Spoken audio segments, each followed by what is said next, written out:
yeah, thanks for joining me today, Kate. It's amazing to have you on.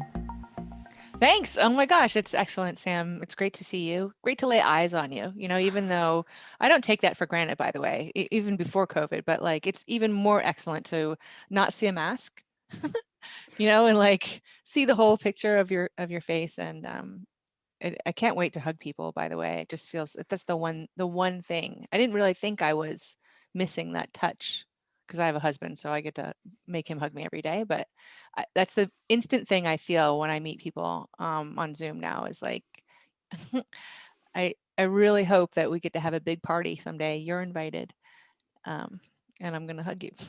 I'd love that. I'd FYI. love that. I'd love that. And the thing is I need to go back to the US. So, as many hugs as possible.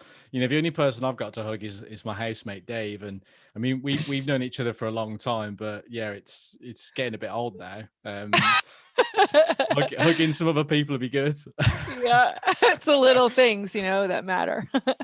Exactly. So I thought, it'd be amazing to kind of just kick off with a little bit about your background. So kind of before Lately, we can jump into kind of your journey with Lately, which looks amazing. But how did how did that come about? What were you doing, or what was the lead up to Lately? Yeah. So thank you for asking. So, I wasn't from this tech world at all. I was a rock and roll DJ. So my last gig was broadcasting to 20 million listeners a day for XM satellite radio, which was wild. I was the first music director of one of the channels there, but I'd done radio up and down the Eastern Seaboard here in the States and in terrestrial radio, as they call it. Um, and what I became really good at in radio was creating listeners that were fans, because there's a big difference, right, Sam? Same way a customer becomes an evangelist. And I learned tricks from different mentors, but it's everything. It's so much about trust, which you do well now, right? So you have the microphone, you're in control. This is your show, but it's your job to make not only me feel comfortable, but anybody listening and watching as well. And to some extent, you want to pull back the black curtain just enough so people feel like they're getting a special look into something, right? That's that access that everybody kind of wants. And then at the same time, not being perfect goes a long way, right? Because people still to this day, which is amazing with social and the Kardashians and all the things, like people still um, kind of want to put on a front as soon as you put a camera in front of their face or a microphone. And so that was part of it. But then also, I thought a lot about, and this all pertains to Lately, which is why I'm telling you. We played a really rare format. It's called adult album alternative, meaning albums and everything from rock and folk and reggae to soul mixed together, like a lot of people's home collections, but not just the singles, because there's a lot of cool deep cuts that, fans love, right? And how would you weave those songs in with new music so that the new music has the gravity and the weight and the panache of, Dylan or U2, for example? And that takes a lot of effort. There's a human involved there. It's not like how radio is today, you know. So creating those segues and playing off the theater of the mind, right? The theater of the mind is this magical thing that we don't use a lot anymore because we have so much video, but use it when you're reading, that's for sure. But it's the idea of like a human has to. It's like if you draw a brick wall, you can just draw one brick and I can know it's a wall, right? My mind fills in the rest of it. So what I learned in radio was a lot about the neuroscience of music, which tells us that when your brain listens to a new song, it has to grab literally every old song it's ever heard before, and they all come forward with all the nostalgia and memories and emotion, right? And Mm. then it's looking to put the familiar touch points on that new song so it can index it in your brain, right? So that's pretty powerful. And so hold on to that thought, right? And I'll connect it. So um, I'll try to do the short story, and then you can ask me questions, and I'll tell you the longer story. But from radio, I moved into marketing. I had a marketing agency, and it's a good other longer tail there. But here I was. My first client was Walmart, and I was thinking about how their marketing was. It wasn't just Walmart. It was like Walmart and all their franchises, and AT&T and all of theirs, and Bank of America and all theirs, and the IRS here in the States, and the United Way worldwide. So it was different kinds of people that had different kinds of marketing abilities. And I built them a spreadsheet that got us 130% ROI year over year for 3 years. Mhm. So Nice. that was nice. And part of the way we did that was, some of it was organizing. So like what I learned at XM was, this is before the cloud when I was there. So that was like 2004, 5, 6. And my spreadsheet became the cloud for Walmart, right? So I knew the understanding of like, how do hundreds of people access songs from a cloud, was really from like a big server room, right? But all the metadata that had to go into it, all the naming conventions, how these little things mattered, because people are idiots. So you have to make it so that anybody can like work together.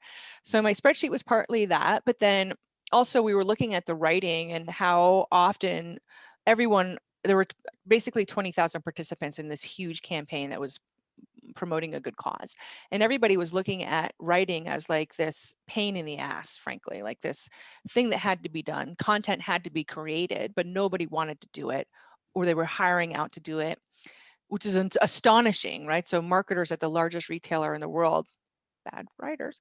And then thinking about, well, once we had a theme of content for the whole project, how can we get everybody to do it together?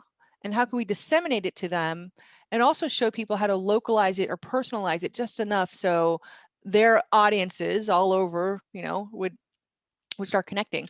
So that's what I really did, was kind of figure out that system. And that is essentially what became Lately. So tie back to radio for a second. So when you're marketing and selling, and there's writing involved, there always is. It's social, it's email, it's text. Even this podcast, you can transcribe it to talk about it, to promote Mhm. it. And your mind hears a voice when you read text, right? It hears Mhm. whoever's writing, it hears that voice. And the same idea, a voice has a sound, it has a frequency, like a song. There's a note here. And it's the same idea. You're trying to sell me something new, right? And find those familiar touch points. So I'll trust you. So knowing that, that became the bedrock for how Lately's AI works. Yeah, that's amazing. Actually, there's quite a few pieces in there that you've touched upon that I find really fascinating. So I think one is I never really thought about, when again, 'cause I work a lot on messaging and copy, and just that idea that when I read it to myself, I'm got that voice, my own voice attached to it, but I just take it for granted. But I am actually doing that. And then also kind of your bit around music, because again, I'm a very passionate about music.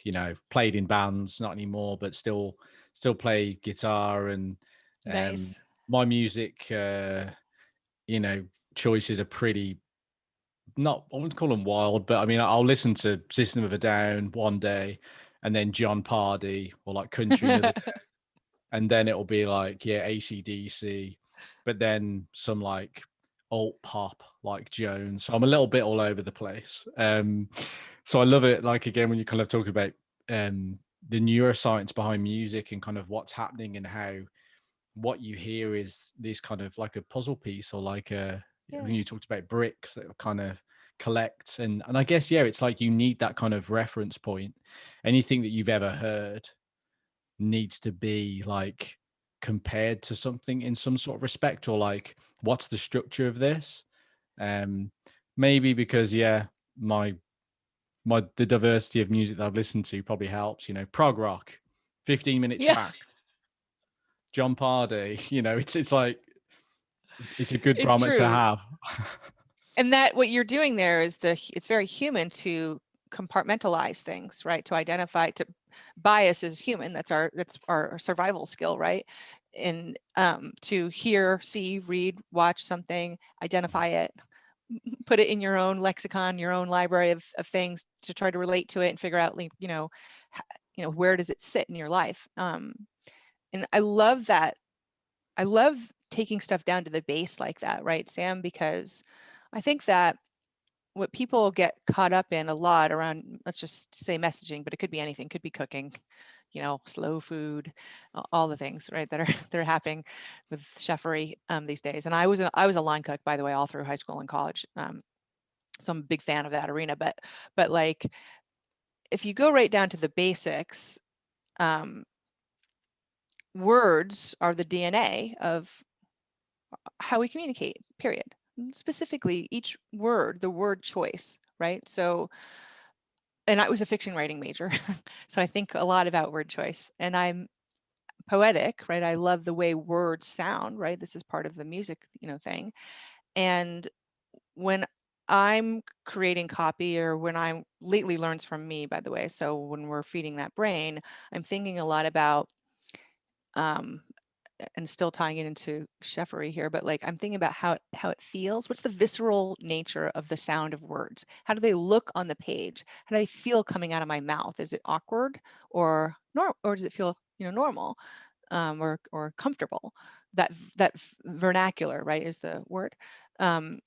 Or is it lazy? Am I saying, hey, check out my blog, which I think is the most vapid call to action on the face of the planet, because it is. It doesn't mean anything. Same way with awesome. Like I use awesome all the time. We killed awesome, right? Doesn't mean awesome. Yeah, that's that. I mean, have you heard of or seen Carl Pilkington? No, tell me, educate me. Oh, well, he's basically a bit of more of a, I guess, a British sort of comedic figure. But he went when he went to the US, he does these Idiot Abroad Oh yeah. documentaries. Yeah. I know what this is. And but he moans, he said, oh, why is everything awesome? He's always like he hates it. Awesome. Whereas I quite like it, because I almost feel like in the UK you go to the seaside and it's just sort of, I don't know, there's something too real about it. It's like the weather's bad, there's like, I don't know, some like graffiti and some sort of rundown bit, and you're like, I don't want that. What I want is just cover that up. So I feel like in the US it's like you guys are like, yeah, awesome, it's like everything's like amazing, you're kind of just like on another planet, but it's like, but it looks like a good planet. It's like it's a nice place to be, whereas this is a bit too real for me. So like I love it. I did like a 3-month road trip a couple of years ago now. And yeah, where were you? I started off in New York, did like Washington, went over to did Phoenix, did Nashville, Memphis, New Orleans for Mardi Gras. Oh, great. LA, yeah, just jumping all over the place. You did it. You're on tour. Yeah, exactly. And no, I absolutely loved it, and the music and the culture, especially in like again like Memphis and like Nashville, that strong identity that was there. You can feel it, right? Yeah, and I just absolutely soaked up that kind of culture, and that's kind of what got me into country really. Was just that, like before I never really listened to it. I listened to the Eagles and stuff, but that was kind of, it really sort of influenced me. And it wasn't just me, it was my housemate as well. He came with me and he's the same. We both love it now. So in a way, there's a good Loretta Lynn documentary, by the way. Have you seen it? I haven't seen that, but we stopped off in a place that was like Loretta Lynn's something kitchen, and it was all of her stuff inside this massive like shack and all. It was crazy. Cool. And we just didn't know. But yeah, you were talking about kind of like fans, or like, again, like that's something, again, I've been in B2B tech for like 7-8 years now. And I used to be there's a tech company I was a part of that was a customer experience vendor. And they were very passionate about like turning customers into raving fans. And I've noticed this kind of terminology or that kind of messaging has kind of made its way across different places now. But that was about, like 4 years ago. Yeah, oh, sorry, I was going to say, what's interesting about that is I feel that and I'm curious what you think. I feel like most companies have, at least until now, have taken the avenue of, in order to do that, they have to have an amazing product. They're they're not thinking about the other parts that make a fan, the culture, the community, all the other things, right? Yeah, well, it's funny actually because I put a post out earlier that was about audience and over product, and Oh, not literally like just ignore the product, but like building an audience is probably more important than the product, because you need to know, understand, and serve that audience. And without knowing them and knowing what they want, how can you properly build the thing that solves the problem? So starting from that place makes more sense than trying to kind of figure out this product with, I don't know, in some shed somewhere locked away without trying to build an audience. But it's interesting how many people start that way. it's true, because I mean, well, so on a basic level, there's a lot of crappy products out there that we all use. Yeah. So that's the proof in the pudding, right? Like, you don't have Yep. to be awesome to be awesome. Exactly. That's cool. So in terms of if we kind of jump back to kind of background and kind of lately, so it sounds like you'd almost built this kind of like framework up, or you'd built this model in essence that was, yeah, what became the AI and what kind of fed into the platform. So what was that kind of transition? What made you go, yeah, right, I'm going to build a tech platform? Well, so like this is so disappointing, but like I didn't. So Okay, I was fair answer. I was happy with my spreadsheets. Like, so here I am. I had my own business and it was going well enough. And a friend introduced me to another friend, and he said, you have to see this woman's spreadsheets. I've never seen anything like this. So this was I Steve. mean, that's a great, you need to see these spreadsheets. They must be pretty sick. I said no one ever, right? You You have should, to you see these should, spreadsheets. you should have just sold the spreadsheets and then, retired. That's what I would have. Oh my God. Do you know, I wish there was a before and after picture, Sam, because Zoom is making me look, really young right now with the fabulous filter. But like, I wish I had a picture of before my eyes and then now after my eyes, because I spend a lot of money on eye cream now.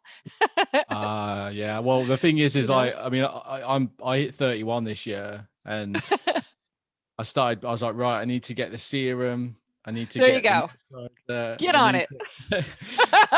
to. So yeah, I could kind of, I never feels. Make it last. Make it last. Yeah. So I mean, with Steve. So Steve is my co-founder now. He was in this world. So he was a former CTO, a chief technical officer. He was an angel investor and a serial entrepreneur, and he'd had good and bad exits. So he had this wasn't his first rodeo, and he was like harassing me for a couple of years. This is what I thought. Kept always being like, I need to see your spreadsheets. I'm driving by your neck of the woods. Can I come over and like take a look? And I was like, what is it with this guy? He's so annoying. And then he started saying to me, listen, we just need $25,000. We can automate your spreadsheets and make some wireframes. And I didn't know what that meant. Those were words I never heard before, First of Mm. all, I was like, don't touch my spreadsheets. What are you, crazy? They're awesome. Yeah, leave them And then alone. leave them alone. And then like I said, I was a line cook, and then I was in radio. These are not profitable businesses. I've been scraping and eating ramen for years. And by luck, I had $25,000 that I saved up and was buying my first house with my husband, also a music person. So this was a miracle that we were buying a house, truly. And so I was like, that who has $25,000 I can just whip out of nowhere? But Steve did, So he did that. He took it out of his own pocket and brought together Jason, who's one of my other co-founders, built some wireframes. They came to visit me on a Sunday night. It was like 8 o'clock at night, at the week of Christmas, and I was so pissed because like it was Sunday night. I had a couple glasses of wine. They're like, "Oh, we're driving by," and I'm like, "What the fuck? I'm busy, man. Can I Yeah. swear in your show? Sorry." Yeah. And Yeah. No, crack on. I love a bit of swearing. I'm all right, good, British. good. I'm a sailor, so Yeah. I've been holding back. Um, So yeah, so then they came over, and Steve says that after that night, I was so much nicer to him because I saw what he was, had in mind. And so a couple weeks later, we were like, formulating the company and just getting started and talking about it. And he was like, all right, well, are you ready? And I'm like, yeah, I'm ready. I didn't know what I was doing, but he knew. And I was like, just as long as I'm the boss. And he was like, oh, I don't want anything to do with that. Don't worry. Because he knew what Yeah. it's like being a CEO. It's tough, right? Yeah. And so the AI wasn't even in our mind. So to get back to your question, right? So at this point, we were making software that was essentially I had multiple spreadsheets in the spreadsheet. So it was like each one of the worksheets that were features essentially. And we struggled a lot, Sam. Like, first of all, so me and Jason went out and raised $250,000, all from angels, and not a little bit of friends and family, but it turns out when you just start asking people for money, everybody you see, somebody eventually has some, and it catches on. And it has nothing to do with your idea. We couldn't communicate anything. Like, I actually found my first ever demo day pitch that was terrible, and it was 60 seconds long. I think I took a picture and put it on LinkedIn. And I think I called this like the California closets of marketing, which nobody knows what the hell that is. And but I knew a couple things. I knew to say Walmart, right? And and I knew that my energy was contagious. Because I know how to do that from radio, right? Mm-hmm. And that's what it's about then. People aren't investing in your idea. They could give a shit. It's about you, 100%. Mm-hmm. So I knew how to leverage that. And we had a CTO who we lost to alcoholic depression. We had no product built, and it was like a year's worth of crap. It was horrible. And then I won a competition, and then I got us into like a pitch thing. And then I got us into a well-known accelerator here in New York. So it's like startup camp for dorks like me, in case everybody wants to know. And they invest a little money, and then they coach you on all Mm-hmm. the startup-y things, which I was 100% allergic to that because I don't group learn, Sam. I hate group learning. So like, I just didn't go to any of the shit. And like, at first they were pissed, and then Marat was the leader, and he was like, actually, it's pretty cool because you're creating so much FOMO with all the investors. They don't understand why you're not doing this. I'm like, because you guys are wasting my time. Like, I came into that. I was really lucky.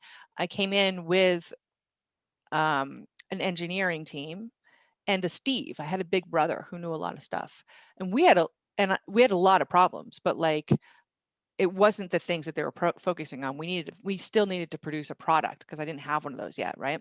Mm-hmm. And so I found another CTO, and that shit the bed. Turns out he had like very, very serious depression. So nothing got done, and it was a disaster. And we were kind of running on fumes, and like 7 or 8 months went by, and we closed our first 50,000. So we So, felt juiced. so what was Yeah. the time period between that whole? Let's see. So 2014 is when Steve and I started when we raised the $250,000. Mm. And then it was all around to the next year when I realized the first CTO was like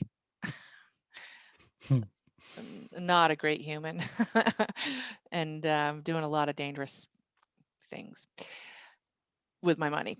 And I didn't have any visibility because I didn't know what this stuff was. Like, we had GitHub, but I didn't, you know what I mean? Like, I didn't know what they were Yeah, supposed to be doing. So I couldn't. I think it's very hard on a tech level. Like, if you're not, and again, I'm that person. I'm creative. Like, I'm not the tech wizard that can jump in and just be like, oh, I know what's happening here. I know what's being built. I can read.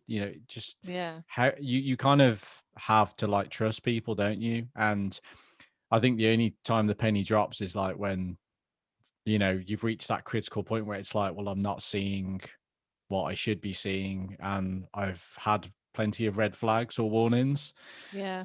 and yeah, like, it's just a bit shit. Like, you don't. That's not the start that you want, is it really? It's a drag because you can't see it, right? until it lives. Mhm. And then you don't, and you don't know what the timeline is like. So you don't have no idea, is it 24 hours or 24 months, right? Because if that's not your world, and the trust thing is huge. So yeah, so that was like 2 years on, we were running on fumes. So the accelerator was the second year, and then the third year, again in the February, around February, we raised that first 50,000, which we turned into a $750,000 round. That was a priced round, and it was led by Harvard Business School alumni angels of New York. So legit group. And then we got into another accelerator, and we did some more rounds, extensions, and then Joanne Wilson led our second round. So she is the Gotham gal, for folks who don't know. She's kind of a huge deal in New York City. She's New York's most prolific female angel investor. Her husband happens to also be Fred Wilson from Union Square Ventures. So she has access to a lot of cool shit, and she takes no prisoners and no fools. She's balls. So it was great having her on my team, and as we were, and again, the AI isn't part of the mix yet. Like, so we have a product in the world. We're pestering people to be our customers. We still don't even know how to describe what we're selling, and we can see that people are really excited about this one feature, the feature that writes content for you, right? And which is surprising to us because we thought we were selling an organization system, which is, that's about as sexy as, like, my dog's butt. I don't even have a dog. So that's saying something. But Nice analogy. God. So we pressed on, and I was raising my first price round, a seed, right, with venture. And I was looking for a lead. I had 2 million circled at a demo day, how everything wraps up all at once. And I was banging my head against the wall because I didn't know it, but I was being gaslit, and all the goalposts kept moving, and it was really frustrating to me because I was like, I'm acing this. What the hell is going on here? And Joanne Wilson had the wherewithal to say to me, hey, have you seen all this new information that's coming out that says female founders only can raise 2% of all the venture capital because of the discrimination? And I was like, what? She's like, this is what's happening to you. And I was shocked, and I was mostly annoyed because, Sam, wasting my time is the thing that, like, I don't have any forgiveness about, or Mm, or your time or anyone's time. I feel like that you might as well just say fuck you to anybody. mm, If you're late, when you're late, you're saying fuck you. I don't care about you. That's what that means to me. Um, so anyways, and it turns out, people told me this, but like, obviously people don't want to say no, but people also want to say that they had a meeting with an attractive woman. That's what they want to fucking say. Just be really straight here, mhm. I've got, the book is going to be amazing. I've got some excellent stories. So, so I had no choice then but to drop the burn of the company, our monthly burn, from $100,000 to $10,000. So that means a lot of people on my staff stopped getting paid, right? Mm, And we had to hustle to figure out how we're going to get them paid. How can I get them to stay here, still be involved, and then, like, make sure that they can, live. So Steve and I, and the other co-founders, we just worked really hard to drop freelance work, or be like, maybe one person doesn't take a paycheck this month, but then someone else won't. What are we going to do here? And then we landed SAP and AB InBev that summer. We just doubled sales, and the AI is now becoming a thing. We understand that that's the feature, and we're learning that it is AI. We didn't actually know that's what it was, and we're spinning everything around. We're spinning what we call the product, how we sell it, how we do the demo, and the demo closes at that time, always closed at like around 52%, right? So that we had a mhm, huge close rate there. mm, So we knew this was the thing to keep focusing on. It was a good idea we're focused on the writing and the AI. And as we got into, this is 2019, as we got into October of that summer, or that fall, I've made $50,000 last a long time here with my staff, and I'm fried. I'm totally, and my ego is hurt because it is personal. It's personal when people just constantly tell you no all the time. I mean, I've been getting punched in the face, Sam, every day for 7 years, and like, I mean, apparently I love it, but like, it takes a toll on you.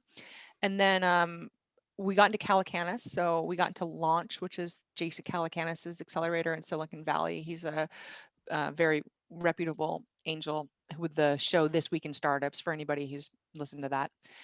And that was a huge deal. So now I'm flying from New York to, and I don't live in New York, I live 2 hours north. So I'm flying from bumfuck to Silicon Valley every week for 4 months for a live demo day with on stage, right? And like, that's not easy. You have to prep, you're updating your pitch, you're flying on a plane, spending the night, flying back. I got another team I play for here with my husband, and I'm like, hey, I'm doing this thing, bye. And I won the final demo day, which is the one to win. And I graduated in the top 3 of the class. I had 4 million circled. I'm oversubscribed. I got a term sheet in my hand, Sam, the one I've been chasing for 2 years. I got one. And I got 2 more promised to me, but all my meetings are getting canceled because COVID is here, but no one knows what it is yet.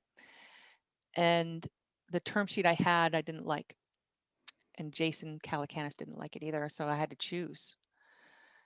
And I didn't want to choose because, like, what am I going to do here? It was a rock and a hard place. And I couldn't find a way around it. And so we decided to give up. And so I just sat down and cried for a couple of weeks. Like, I just felt, I felt like a failure because I was a failure. I failed twice. I couldn't do the thing that is like in venture land, the thing you got to do, right? And I'm like the best at demo day. I am the best. I'm always the best on stage. Like, and I got my team. I got a loyal team who's working for me for free for 2 years. I got all these boxes I'm checking. I got Joanne Wilson, Jason Calacanis, Gary Vaynerchuk is my customer. Check, check, check, check. ERA, Grand Central Tech, SAP.io, every accelerator that's like hot, I've been there and graduated and with stripes on. What the fuck is going on here? And so before so this is February of last year, before I went and cried, I said to Lauren, my head of growth, hey, that feature that I've been asking our interns to do manually for 1.5 years and no one ever does it. It's driving me crazy. We got this one customer who's been asking about it. Other people are asking about it. Can you just make sure the team builds it for me? And she did. And I remember when I came back from 2 weeks of, and Sam, this is like, so here we are, it's full on COVID now. Everyone I know wants to have a Zoom call. I want to kill myself. Like, I'm watching the Kardashians. Like, that's what I'm doing. Like, I want to check out and I don't want to connect with anybody. And everybody wants to have a Zoom cocktail with me. I'm like, I really don't want to talk to you or anyone. I didn't have any capacity for love or comfort because my own ego was just burned. And that's what it's about, is really ego, right? And I came back and Steve, my co-founder, said, hey, have you seen the bank account? And I was like, what? And he's like, there's more in it than when you left. I was like, what? So we, you can ask me the details of how this happened, but the short story is, in the last 12 months, I increased our MRR from 24,000 to 98,000. So I think that's a little over a 300% increase. Mm-hmm. So yeah, I mean, yeah, we're gonna have to unpack that. So is this just put on the Kardashians and let the MRR increase? Is that the strategy? Well, no, but yeah. So what happened was, so the good news, we were talking this a bit before, which is my team has always been dispersed, and we're great at selling remotely and operating remotely because that's how we do it, Mm-hmm. always. And so there was no change for us for COVID, and we didn't have any money. So my whole team was like, so what, you didn't raise? We haven't had money for 2 years. We call it cockroach mode. It was like, same shit, different day, move on to the next thing, And I did have, before I stuck my head in the sand, I did say to one of our current investors, I was like, hey, can you lend me $50,000? I feel like I need a backup plan here because either the raise isn't going to go or COVID. I knew something was weird. And so we had that behind us. And we have had other things. We have Stripe loans, we have credit cards, we have we know how to juggle all the things, right? But I could see that stuff was picking up, and I wasn't sure how much it was going to happen. So like just month to month here, we're growing, something's weird, we're selling, and one thing that was great was that we didn't have to tell people what we do anymore, because we're bad at that. We could just show them Gary. So Gary Vee made an entire Twitter channel fueled 100% by Lately's AI and nothing else. And it gets him a 12,000% increase in engagement. So all I had to say was that, so that was helpful. And the video clips were the thing. So for people who don't know, right, you can upload a video file into Lately, push a button, will instantly atomize that video into 100 mini movie clips, like a podcast like this, and you can publish them through the platform wherever you want. Now, that's cool in itself. That's amazing. And that's amazing, right? But what's really amazing is what happens behind the scenes. So the clips that it cuts it up into, the AI is actually already knows which clips are going to get the highest engagement for you. Right. So that's the magic. Because it's based on words, it transcribes everything you and I say today, and it looks and tests the words that your audience is retweeting, sharing, or commenting on in your social accounts. And it does this with anything. It does this with chapters of a books or blogs or web pages or podcast, audio, or video, whatever. So we could show them Gary's account, and video is cool, right? So that like kind of jumped us up. And then we just decided to keep our heads down, Sam. So like, here I am, I've got 614 investors that half of them I haven't updated in 2 years because I got so fried from New York. I just said goodbye to New York altogether. And so the other half are Silicon Valley. And I got good news. I got great news. We're increasing 20% month over month, sometimes more. But I said, fuck it. I'm not taking the time and all the effort to update those guys because like, I'm tired of the dog and pony show. People just want to see me dance, and I can dance really well, and I was tired of that. And so I ignored it, and we just kept our heads down. A couple people chased me anyways and said, oh, we want to lead you around. And I got suckered in again, and we went down a stupid rabbit hole of bullshit, and they wasted my time.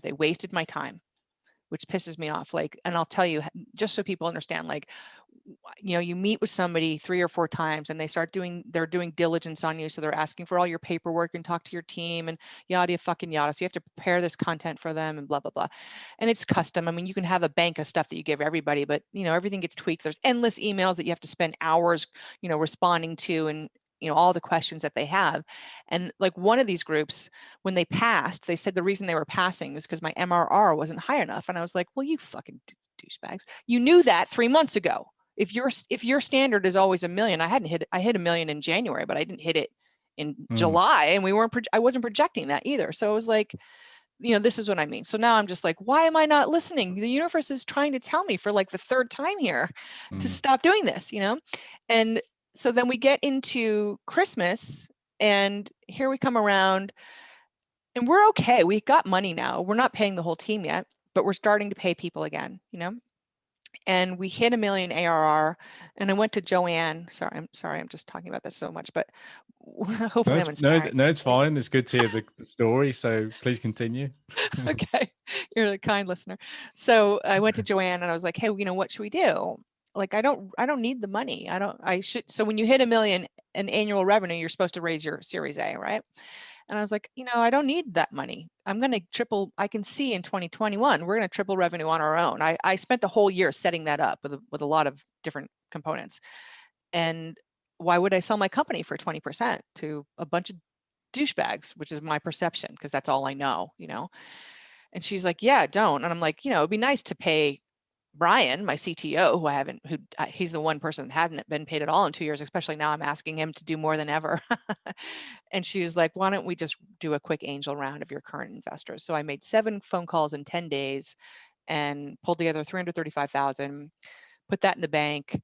Along with it came a couple of our own customers, happened to be angel investors, which I didn't know. So that felt really good to have them be so supportive. And David Meerman Scott. So Google him, everybody listening. He became my investor. He's like, he was the entrepreneur in residence for HubSpot. He opens for Tony Robbins at every event. He wrote the PR and marketing book and Fanocracy. He's a huge Grateful Dead fan, by the way. So he knows all about the fandom in evangelizing that we talk about. And so it was great. And he's the right person for me at the right time, which is excellent. So here we are now, and it feels good, Sam. There's different problems. We have, you know how it is, like there's 50 houses on fire every day, and I have to decide which one gets a little water because I only have a little water. I can't put the whole fire out, right? But for the first time ever, like it's a different kind of stress. And you know, I see the glass half empty. That's my special gift, right? Because I'm Yeah, always looking for a problem to fix, you know? everything needs to be fixed yesterday or a year ago, or you know, in the tech world. So I think Yeah. we're all familiar with that feeling. When you mentioned when there was a point in your sort of story where everything kind of turned around, and you know, you kind of said you know, if you said the bank account, you know, the business kind of turned around. What was happening at that point versus what was happening before? Mm. It was a confluence of things. So one was the feature, Mm-hmm. because the whole world became podcasters in the last 3 years, really, right? So Mm. that's exploding, and we, now that we've talked to companies that give the ability of people to create podcasts, I'm not going to name them, but you can guess, we've learned that a lot of them have double-digit churn because people come and think, oh, I'm going to create a podcast, and then they don't know what to do with it, right? So, you know, Lately helps extend that value. So that's one thing. The market was already obvious and not by no means limited to podcasters in any way. Mm. But also Gary Vee was helpful, not because he drove traffic to us, but just that social proof. And You know, how did Gary, he? Yeah, yeah. And with Gary Vee, how did he become aware of it? Was it something that you guys like pitched in, or is it just something that he just come across? yeah, so he wrote on his LinkedIn channel one day, oh, if only there was an AI platform that would automatically turn all my long form content into like 4 dozen social posts. And my head of social saw that and she was like, hello. And so I put a comment on there, and then we called in every person we knew to comment on that comment on mine and push it to the top. So Mhm. they saw us, right? That's how you do it. So we got a demo with his team. So Gary has a Team Gary Vee, that is his personal army. So Team Gary Vee was demoing Lately, and they were about to churn, actually, Sam. So they actually had become a customer the year before. But when we did this video thing, our inside guy there, Jim Thompson, was like, oh my God. And so he's the one that created that Twitter account for Gary, and literally just walked up to Gary and Jim showed him his phone. And Gary saw the Twitter account and he goes, holy shit, who's that? I want to meet with him on Monday. So, and he's been a great advisor. He's a really nice person to us. So there was that. Then there was also we did a couple things. We decided, so a couple years ago, I had to stop all my paid ads because I had no money, right? I had to drop the burn from 100 to 10. So no paid ads. And another thing I learned from Gary that they were doing with their own marketing for VaynerMedia was to stop doing any cold calls or cold emails, because we hate that, right? And look instead at people commenting on your social, liking or resharing as a warm lead. You know, you have to qualify them, of course, but like instant warm. So we're like, we can appropriate this actually. For it's not very often where you can take something a big dog does and like appropriate it to a little dog, really, because I've tried this a lot, but we could do this. And so what happened was that 52% close rate we had shot up to 98%. Yeah, that's very impressive. Thank you. And it's where it stayed. Like, I'm not even kidding. Like it shot up right away. Sometimes it's funny because like maybe it'll be like 92%, but like a lot of times it's at 104% because so many trials are closing on top of each other, you know, Mm-hmm. which is great. I'm like, is something wrong with the spreadsheet? No, So that it can't be. You're the spreadsheet master, so you govern that world. you'd So think. And this is because obviously you talked about earlier on the tool being almost an organizational tool. Now it's become like the AI. So all of these customers now are purely focused on the AI component. Is that correct? So, and I did no, I'm demeaning, I'm belittling it. So Lately is the only social media management platform that creates content for you. So our direct competitors might be Buffer or Hootsuite, for example, right? Mhm. Or Sprinkler, or I mean, we also do employee advocacy, which pulls us into the enterprise set. So we have customers that are small, medium, and very large, which is Yeah. great. Um, yeah, so because it's a full platform, it's a pretty robust tool, because once you have content that's so smart, you want to use it in all the ways and understand it too, right? So the analytics that we provide are very much, we talked about that DNA words, right? So they're really looking at the words, phrases, and sentence structure that your Mhm. audience responds to in a layman's terms. So this is not anybody, like my mom can use lately, right? It's not made for rocket scientists, it's Mhm. just made to strip it down to what we all know is 101 words, right? And how does it, when it pulls the or looks at the audience, how is it doing that? Is it just reading or scraping the web with a pocket of those people, or what's happening You there? give us access to your social accounts, you connect to them, and so we have access to your analytics from those accounts. So it's studying Okay. analytics. Yeah. So it's something that I imagine over time as well, it continually improves. If Yeah. someone was starting from afresh, then they would have to kind of build up a little bit of capital and it would keep learning, keep learning. Yeah, so when you first connect an account, it actually goes back to a year of all the information you have. So it builds an initial pretty robust library that's working pretty good right away. But to your point, yes. So like every time you delete or publish or edit anything from lately, the brain recognizes that and it learns from that. And then, Mm. and we actually insist that you do humanize everything. Like, so literally every sentence it pulls for you or a social post, like if you can go in and just tweak it a little more, it'll start learning from that.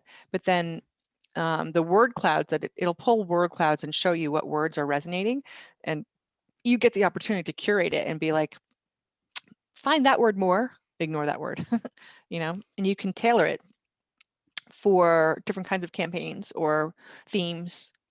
So if you want to see what words resonate with Sam's account on LinkedIn versus Kate's account if we're employees, or how did the Easter campaign go versus the Passover campaign? You can see what words worked better for each one and then double down. Yeah, it's very much like yeah, obviously competitor wise, talked about Hootsuite there and Buffer, and but it's like it's the same tool, but it's really not the same tool. Like Right. it may be the end result. We're publishing a post, maybe the end result, but everything that's happening behind it is completely different. So Yeah. it's this is where it's almost from a positioning point of view. I know, again, looking at kind of your messaging, and again, you've got that kind of quirky approach to it. Again, very engaging. Um, but it is like, how do you kind of differentiate, or how are you positioning yourselves against those guys? How do you get that across? Has that been a challenge at all? Oh yeah, are you kidding me?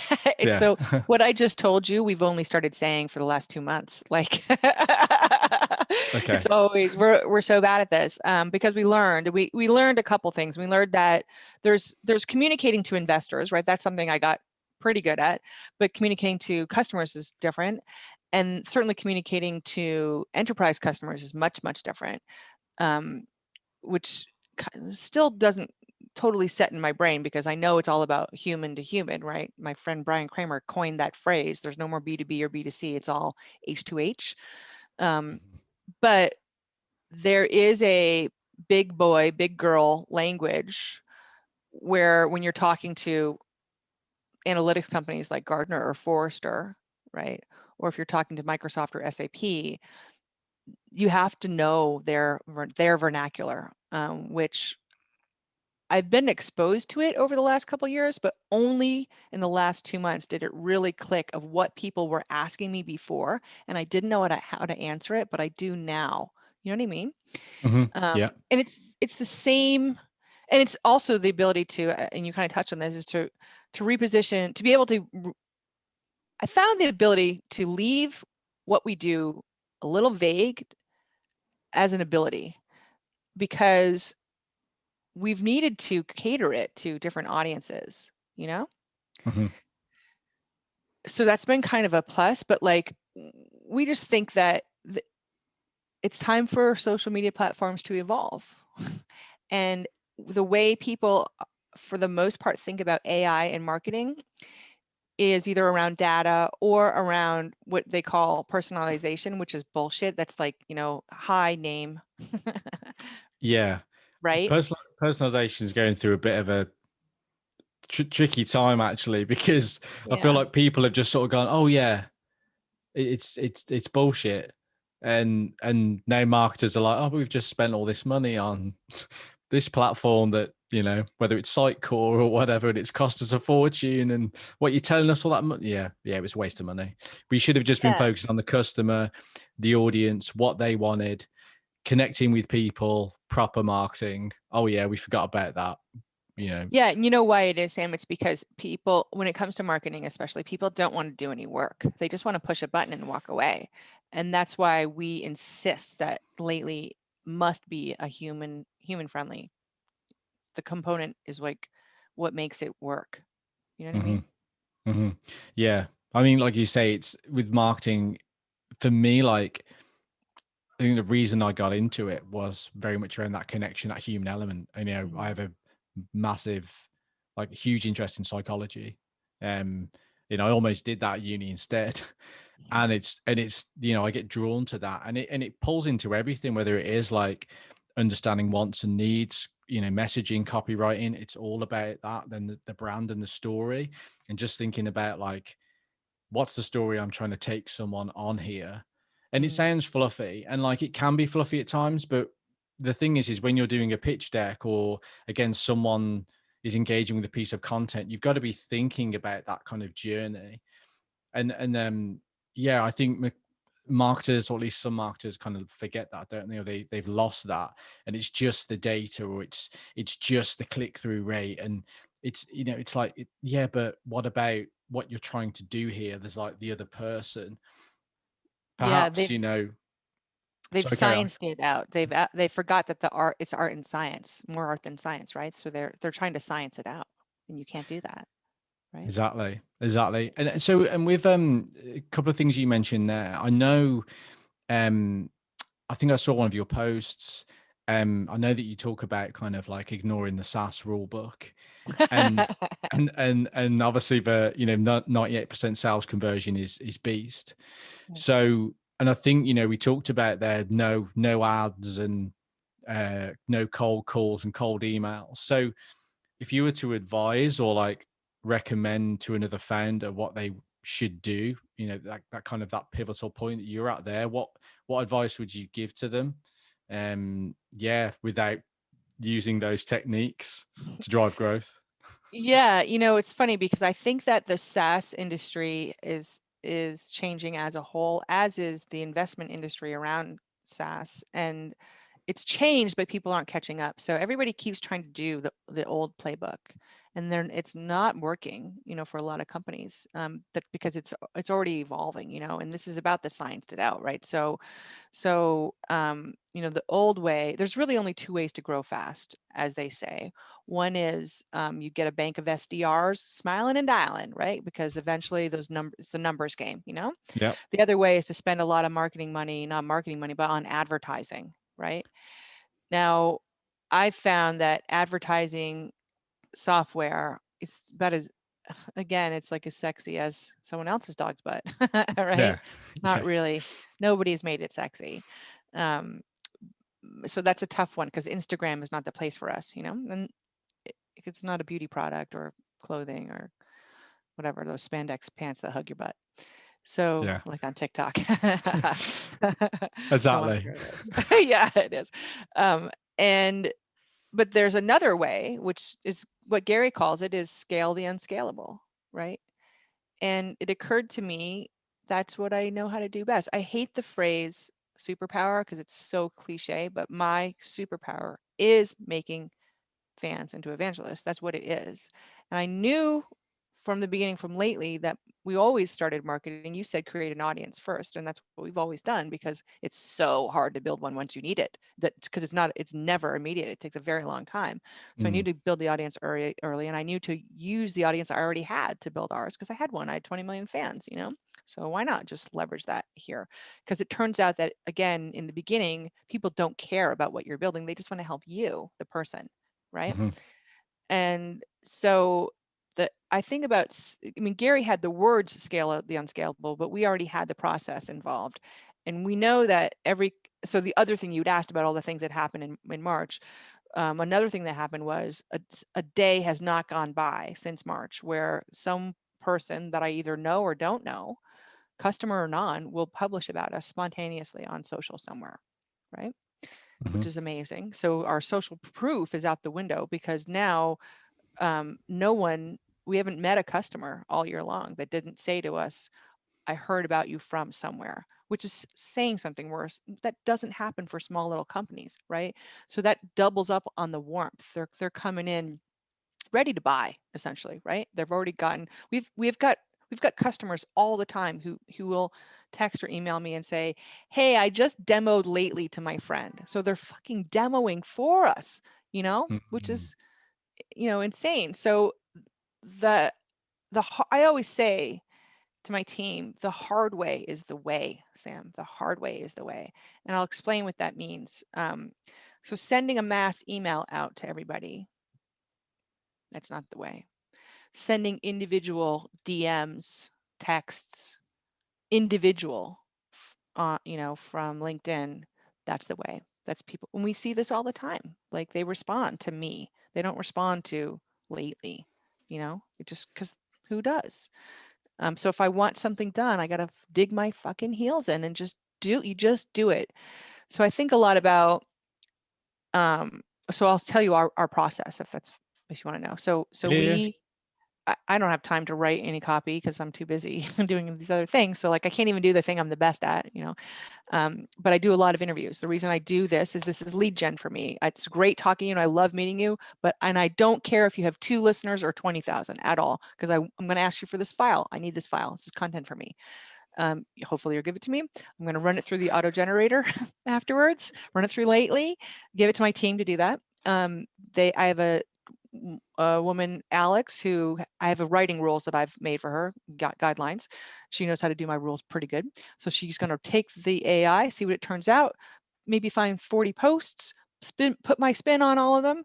And then Katie, another woman, is going to schedule them out on Lately, publish them on all of our channels, our brand channels and our employee channels, because we walk our own talk, right?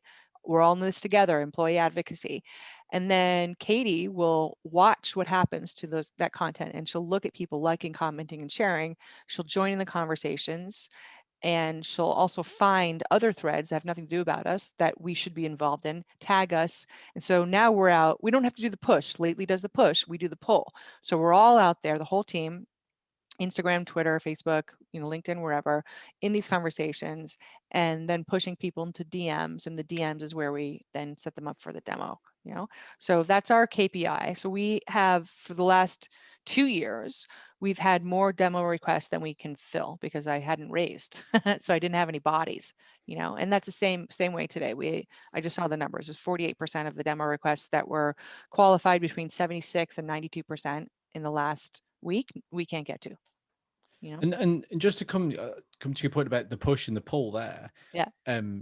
with the pull, do you guys have like a strategy, like something really specific around that? Because it sounds like your employees are obviously very engaged as well with what's going on and Yeah. commenting and liking and sharing and all these things. So just wondering whether, you've kind of got that push. Yeah, we're posting. We know what we're posting is the right things because the AI is telling us that these are the things we need to talk about. But with that pull, yeah, is there any formal sort of structure or anything again that you kind of recommend?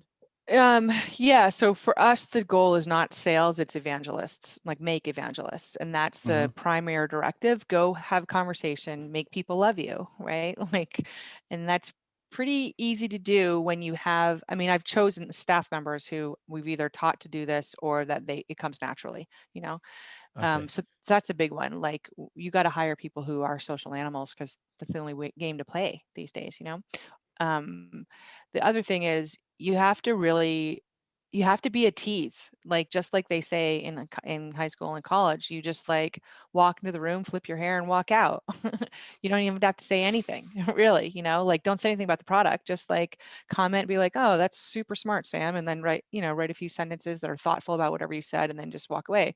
Because so the numbers game here is the number of people who will take a second to click my photo and then go to my LinkedIn and see what I do. It's way higher than someone answering the phone, right? Yes.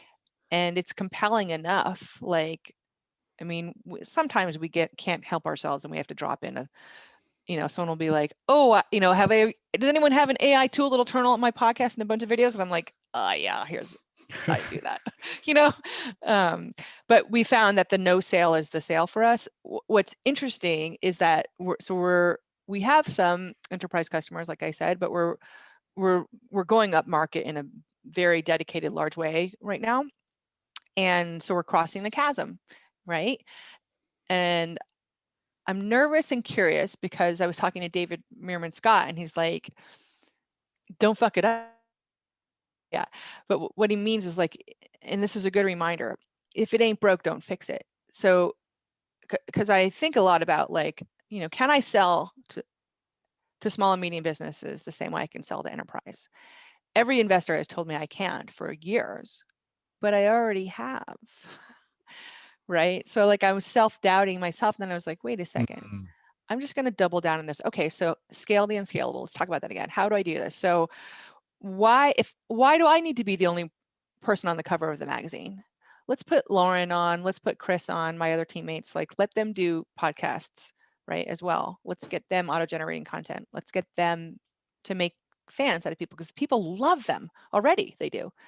And then I actually did hire a writer who's an actress because I wanted someone who could try to be our voice and do a better job of the push content so that my staff can look, they're not great at writing thought leadership content. Hmm. And the AI is good at the brand, but it's not good at their voices because it has nothing to learn from with them because they're not pushing so much, you know? Mm. And so I want her to, so I want to do an experiment. Let's dog food it. Let's just, if it's working for me, why can't it work for everyone on my team? So let's have her write content in their individual voices, right? And then track it and see if instead of us commenting on other people's thought leadership, can we be the thought leaders that people are commenting? And in terms of your employees or the way that they're engaging, then what's happening with? Are they just going from not posting much to having some structure, or deciding, yeah, I'm going to post 3 times a week, and there's going to be 3 lately posts, and then there's going to be this time allocated to commenting and engaging? Or again, is it like, are they just going off and doing their own thing? Is it very organic or is it structured? It's a mix. It depends. So like with Chris is a natural social animal. We were DJs together back in the day. So I mean, I know him, and he still has a music show. Actually, he has his own thing. So he has his own audience that he's already built. Ah, So okay. he's a beast, right? He's just a natural Yeah. at it. I mean, the guy is like, he always rings sales bells at like 11:30 at night. And everyone's like, wow, what the hell are you doing? You know, and Katie's like that as well. So she's naturally always watching. But we're also very, we were just talking about this today as an organization. We're super team oriented. So like they'll pile on each other's things, like, so we have a Slack channel called Sharing is Caring. And whenever Mm. Katie or I see something that is a lead gen post from someone else, or if it's our own content that we want to really bubble up, like I did with Gary Vee, we'll pop it in Sharing Caring, and the entire staff is required to like, comment, or reshare or retweet it, right? Yeah. So we Required. jank, Yeah. yeah. So we A, jank our own system. soft word. Yeah, yeah, software. Like it's in, but it's part of the team, and because we all want to win, everybody wants to win. So that's my job internally, is making it a place where people want to do that. They're not like, oh, kill me now. It's Sometimes, go I was ahead. going to say it's exciting. Like, I think if it's Yeah, done right, it's exciting. If it's done wrong, it's I've got to go do this. But the culture, if you've got it right, then I can't think of anything more fun than like bang it in there. There's an opportunity, everyone jumps on it. yeah. It's fun. It is really fun. I mean, we also jank the system whenever I do live podcasts or live webinars. I invite my entire team, and so they're in the chat and they're seeding the chat, because we found, and I talk to the chat, of course, but like they're in there creating conversations in the live feed, or if I say something, like if I mention a book I like, they're the first people to pop the Amazon link in there, or just doing that same human thing that we all do. And it's amazing what we've learned, Sam, is that even people publishing on social, people need permission. People want permission to be themselves and to voice their opinion. They even though it's already, quote, there, they like need that little, right? Mm-hmm. And we've learned to give them that. So the chat is one way to do it. So, one thing I always do when we start a webinar, whether it's mine or somebody else's, I'm like, all right, everybody, tell me where you're from. I'm in rainy Stone Ridge, New York, not the city. And, I love the weather. And like, it's amazing how suddenly the chat will light up. And it's such a boring thing, but like, there's humans out there, right? And like, my goal is to be the best thing that they saw or heard all week. So they're evangelizing it. That's what I want, right? Because it's leads for me in the end. I mean, you talked about customers demoing your platform to prospective new Yeah. customers, which is pretty amazing. Is that something that is born or was born out of, again, was it natural? Was it something that as the platform took off, as people were getting real value from it, and or is there any kind of push from you guys? Like, was it a suggestion or a campaign around it? No, but what we did is we really celebrated it. So like the first time we saw it, I'd be like, oh my God, can I share this everywhere? And give them mad props, because people love they love to be thanked publicly, of course, so Yeah. there's a reward. But we've also done other things. So like whenever we have customers that just go out of their way to be wonderful, we send them brownies. I mean, that's going to win. That is the win. Give them food, pizza, brownies, you name it. It's a good one. It's not, because like it's not merch, because I think merch is kind of lame generally. I mean, I was in radio for a long time, so I had my share of merch. And so, that's one thing. We also have a customer Slack, and we have sharing and caring in there. And so we encourage our customers to pop their own social links to stuff that they posted, and we'll all pile on there. But we do that anyway, so it's part of a default. So as soon as any target comes into our purview in any way, Katie goes and follows them by all of our brand accounts, and she will constantly reshare and comment and like on targets, and then also all of our customers, right? So we think of ourselves as an extended family of their marketing team to help give them, boost and love. And we watch them, and this is how we can tell if they're using Lately correctly or incorrectly, right? So we have this keen eye on that. We separately have an intern do the same thing from my personal accounts, right? So she's asking to connect on LinkedIn as me, it's my voice, and then liking and sharing and commenting and all that. So it's that whole we're all in this together mentality. It's the same way we treat each other inside at Lately. It's how we treat all of our customers before you're a customer. And that's what makes evangelists, I believe, right? It's not just like we want them to win, of course we do, but when they win, we win. So there's a bunch of results there. What we learned, Sam, was we were talking about value, I think, a little bit earlier. so like most of our customers value isn't save time or save money or write better copy. It's community. They like to be a part of something. So we know that, right? Yeah. Well, I was going to say, I mean, I did a post a few weeks ago that was about Slack communities. Yeah.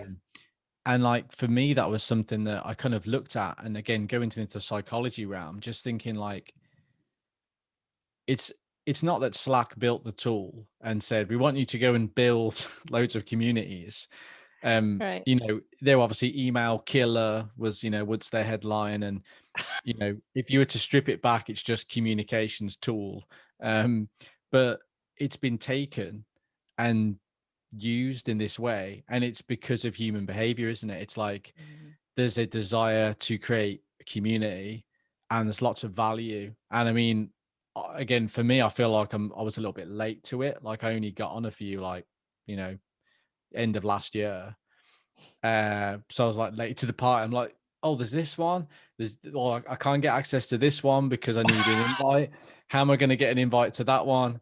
And now I've got a problem where I've got too many Slack, you know, like spaces, and it's just a nightmare. But it just reminded me that, like, back to the psychology and the human element, like you say, this community feeling, there's definitely a really strong pull. And given COVID and given everything that's going on, Mhm. it's like you can see that playing out on LinkedIn as well. It's like, I don't Mhm. want to say that there's Facebook elements coming into LinkedIn, but I feel like the personal, the vulnerability, and the community and some of these other things are like finding their way into LinkedIn, and it's really interesting to watch that. It is, yeah. I mean, I've been obviously guilty from the beginning because that's just my nature, you know. But I remember Gary saying to me, I used to do a minute-long video every day. It was a day in the life of a startup entrepreneur, kind of like the good, the bad, and the ugly, you know. Mhm. And people love it when I cry. By the way, it's so funny. Those are their favorite ones. But I didn't publish it on LinkedIn because I thought it was too casual or too maybe provocative, even because like I would totally talk about investors and how much they sucked. Um, and Gary was like, "The investors you want won't care," and I was like, "Oh, duh, you're right."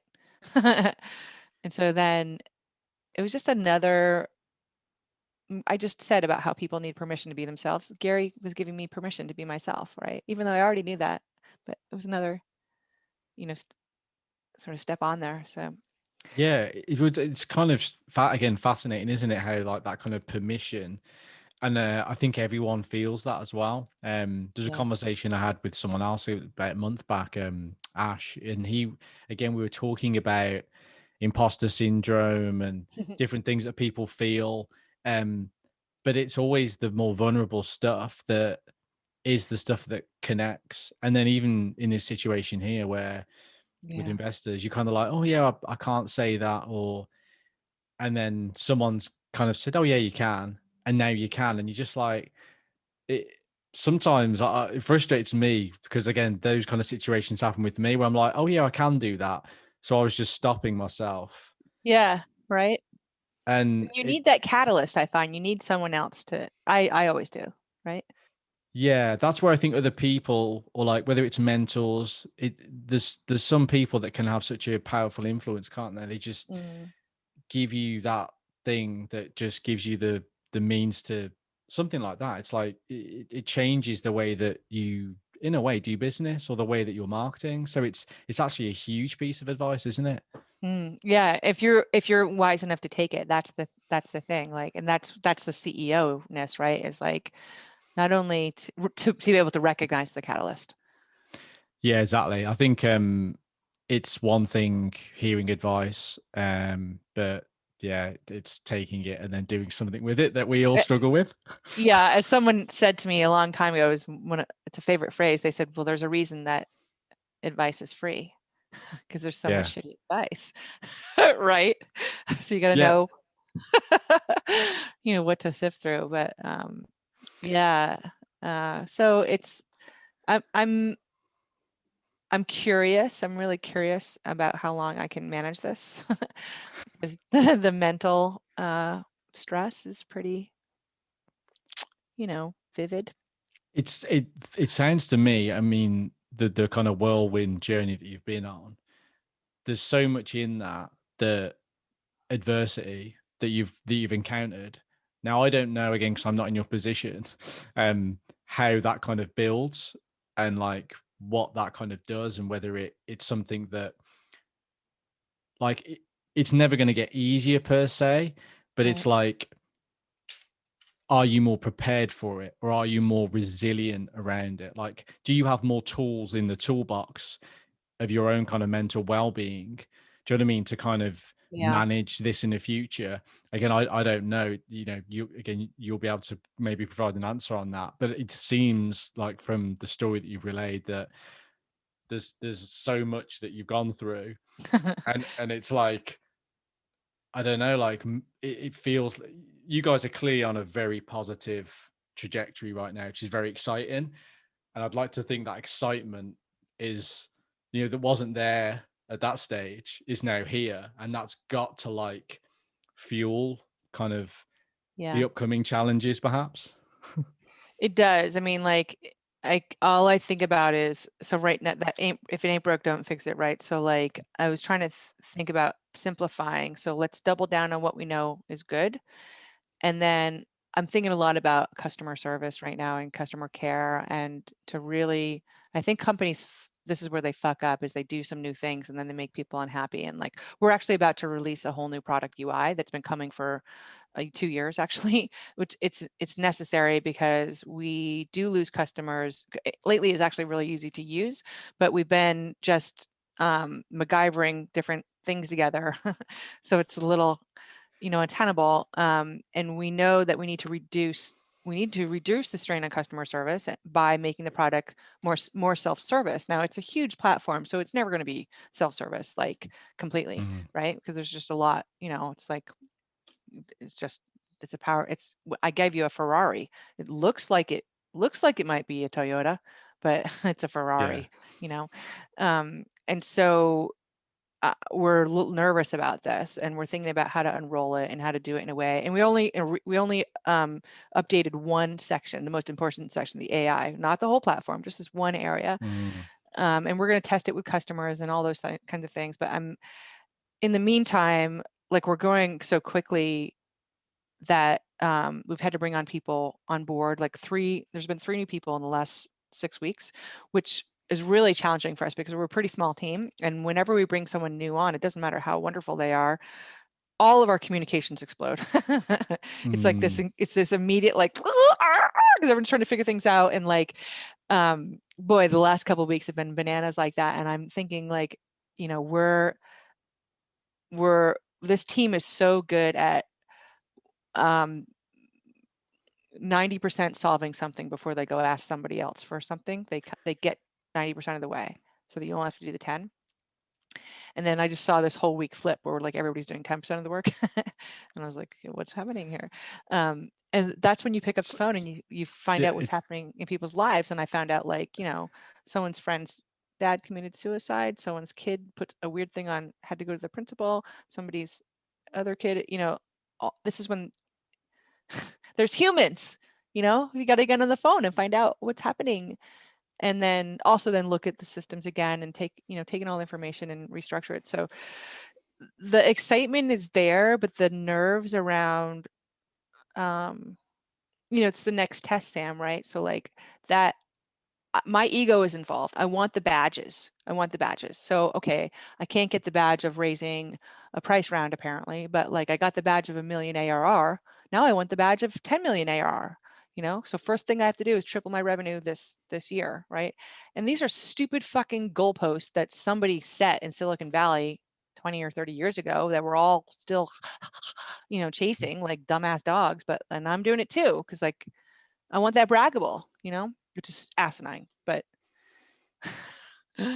It's like it's all part of the game, and part of the game. as you, yeah, and unfortunately it's, you know, one of many frustrated founders in the same Yeah. position.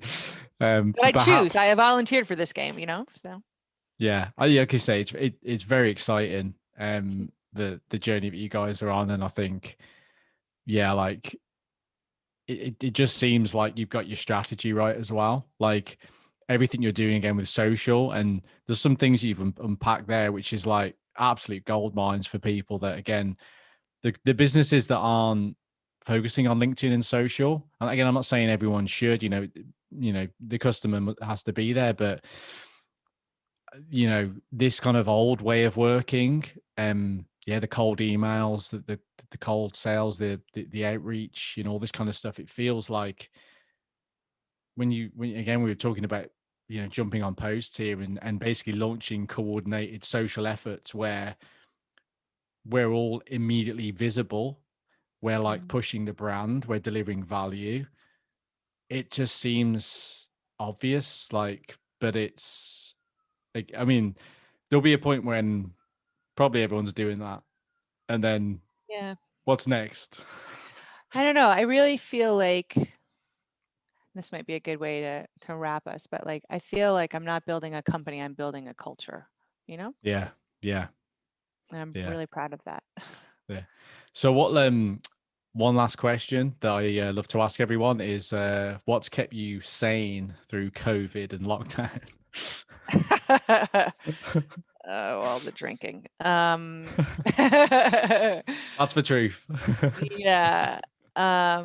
Well, definitely David, my husband and my buddy. Like he's very dry sense of humor and very funny, and he lives to make me laugh and he's very corny. He won't like it if I said that. But he just I guess it sounds so cheesy and corny, but like I can't imagine living without him. And he's in the music business too, right? So his band was the first, my favorite band of the year when I was at XM, Job Hazard. He's a guitar player also. Okay. Yeah, since then he's cut his hair and wears chinos and sales now, but he's a lap steel player, and he's amazing at that. And one of the things that we did actually was, so we do a lot of takeout here. So the Culinary Institute of America is down the road. And so there's amazing restaurants in the Hudson Valley. And so we wanted to help our local restaurants like stay afloat. So we put on our long johns and we went and sat outside in the really cold, months a lot. And we decided to make it special. So like if we were doing takeout here, we bought a dining room table, which we didn't have before. And we set it and we make it fancy and have some cocktails and like pretend that we're at a restaurant and put on the music and, yada, yada. And like, and talk to each other as opposed to watch TV, which is what we normally do, and that's been really fun, just to make it feel just a little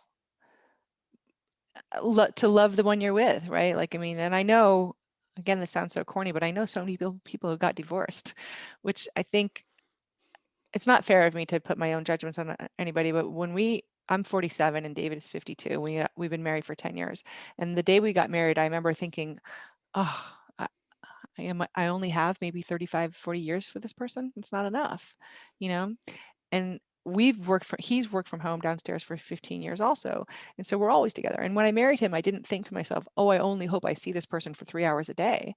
So like, it's surprising to me, like all the people who are getting divorced because they can't stand being with their other, I think that sucks. Yeah, you guys are setting the bar. Because I think COVID, you kind of hear and see the stories of, I mean, my sister, my sister, she split with her boyfriend, and you're like, yeah, there's another one, there's another one, there's another one. I mean, it's probably a good thing in a way where it's like, yeah, ultimately it's not working. You're not meant to be with that person, but it's, to be fair, like it's nice to also see that there are people that aren't just like hand around the neck, trying to stay at work as long as possible, or take those bathroom breaks when they're just like, I know some Get friends of away. mine with like the kids, they're like, he's like, the only place I get some peace and quiet is when I go to the bathroom. So I go in there and just like pretend I've got to stay in there for I was like, mate, like that's a sad life. I need to tell you that that's not how you should be living it. That's hard. I mean, we don't have kids, so I mean, I can't even imagine like the strain and stress on people, but like, I think to touch on the, I was just talking about magnifying something simple like dinner, but I think that's the thing that I've seen a lot of people do in COVID. It's like to take something small and make it precious, you know, which is so that's just displacing our our love, our passion, or whatever, which I think is super amazing because humans can do that. Um, and the the thing that's made that possible for me, honestly, is the seasons. Like, it's impressive to me that spring still happens. Mm. Last year, I remember that too. I remember seeing daffodils bloom, and I was scared to death. Life goes on, right? Yeah, I think it's having the presence, isn't it? And the gratefulness. And like you say, Yeah. those small things. Oh, there's a bunch of bakeries near me in the city center. They're amazing.